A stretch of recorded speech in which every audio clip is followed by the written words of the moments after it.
वानखेड गावामध्ये आहे. मोठ्या प्रमाणात झाडं रस्त्यावर पडलेले आहेत, गारा पडलेल्या आहेत. शेती पिकांचं प्रचंड मोठ्या प्रमाणामध्ये नुकसान झालेलं आहे. हां, आणि इकडे संबंध जिल्ह्यामध्येच ती अवस्था आहे. विजेचा पण खोळंबा झालेला आहे.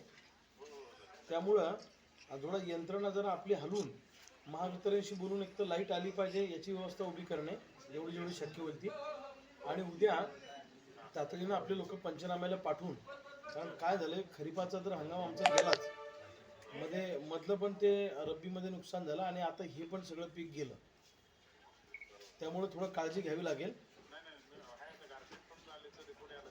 मी स्वतः आता मी साक्षीदारच आहे ना, म्हणजे आमच्या पण गाड्या रस्त्यात गारपिटीनं झोडपल्या आणि लोकांचे मोठ्या प्रमाणात फोन येत आहेत, व्हिडिओज येत आहेत, फोटो येत आहेत, लोक बोलत आहेत जिल्हाभरातनं. त्यामुळे थोडं आपल्याला काळजी घ्यावी लागेल. हां, आणि शेतकरी जरा अडचणीत आहे, थोडं जरा सहानुभूतीपूर्वक करा म्हणून सांगावं लागेल खाली.